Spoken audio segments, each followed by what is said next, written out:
नमस्कार, मैं लीजा और आप देख रहे हैं सब रंग समाचार। रामगढ़ उपचुनाव का चुनावी बिगुल फूंक चुका है। किसकी होगी जीत और किसकी होगी हार, ये तो आने वाला वक्त बताएगा। लेकिन चलते हैं पार्टियों की ओर और क्या कुछ कहती हैं पार्टियां। इस पूरे चुनाव को किस रूप में देख रही है बीजेपी और कांग्रेस, आइए जानते हैं उन पार्टियों से। किस रूप से देखती है रामगढ़ उपचुनाव को कांग्रेस, आइए जानते हैं हम इनसे।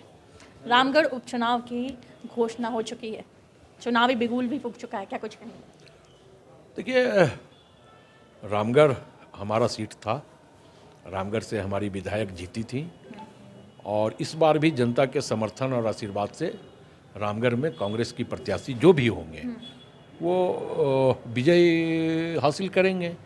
इसलिए विजय हासिल करेंगे कि रामगढ़ के पूर्ववर्ती जो रामगढ़ के विधायक थे उन्होंने जिस प्रकार रामगढ़ को सिर्फ एक चारागाह के रूप में इस्तेमाल किया, वहाँ की जनता का कोई विकास उनके द्वारा नहीं किया गया। लेकिन जब कांग्रेस वहाँ से जीती तो रामगढ़ में विकास का एक नया लकीर खींचने का हमारी विधायिका ममता देवी ने काम किया है।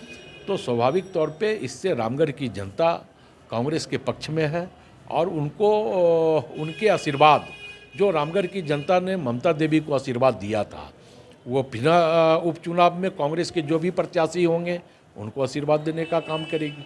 पूरे आत्मविश्वास के साथ ये चीज़ कह रहे हैं कि रामगढ़ उपचुनाव में विजय हासिल होगी आप लोगों को? नहीं, बिल्कुल।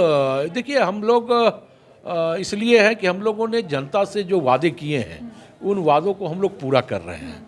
हम झूठ फरेब और षड्यंत्रों के आधार पर चुनाव नहीं लड़ते। हम जनता के साथ एक आत्मीयता का संबंध बरकरार रख करके हम चुनाव लड़ते हैं। तो स्वाभाविक तौर पे उसका प्रतिफल भी हमको मिलता है और उसका प्रतिफल भी हमको रामगढ़ के उपचुनाव में मिलेगा। ये तो देखने वाली बात है कि रामगढ़ उपचुनाव में किसकी होगी जीत और किसकी होगी हार, लेकिन कांग्रेस पूरे तरीके से आत्मविश्वास से भरी हुई दिखाई पड़ रही है।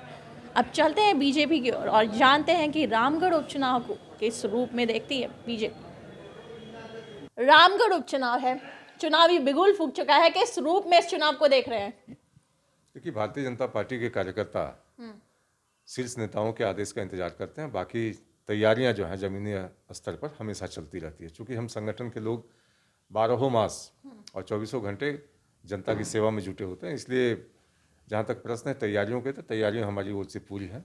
अब चूँकि तिथियों की घोषणा हो चुकी है और हमारे गठबंधन के सहयोगी भी हैं, तो एक बार उनसे विचार विमर्श करना, गठबंधन के सहयोगियों के विश्वास में लेना और उसके उपरांत जो शीर्ष नेता है वो डिसाइड करेंगे कि गठबंधन का कौन प्रत्याशी होगा।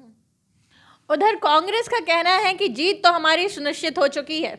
ये सभी चीजें सामने आ रही है और उनका ये भी कहना है कि अगर बीजेपी अपनी तरफ से किसी बड़े चेहरे को जैसे बाबूलाल जी और साथ साथ रघुवर जी को उतारे तो देखने वाली बात होगी। देखिए, कांग्रेस पार्टी को अधिकार है कि अपने दल का कौन कार्यकर्ता चुनाव लड़ेगा वो तय करें, लेकिन बीजेपी से कौन उम्मीदवार होगा ये तय करने का अधिकार उनको नहीं है। ये बीजेपी डिसाइड करेगी।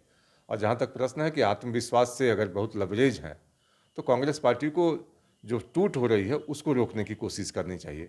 जो आंतरिक कलह है उनके संगठन में, जिस तरह से अध्यक्ष को चुनौती देते रहे हैं लोग, कई नेताओं के खिलाफ तो अनुशासन समिति ने कार्रवाई की, अनुशंसा भी कर दी, लेकिन अब कांग्रेस के अध्यक्ष अगर हिम्मत नहीं जुटा पा रहे हैं उनके खिलाफ कार्रवाई का, तो बड़ी बड़ी बातें नहीं करनी चाहिए।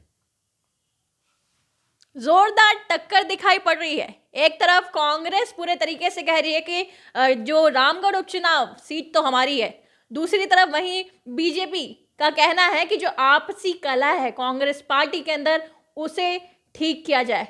अब देखने वाली बात है कि ये चुनाव किस ओर रुख करता है।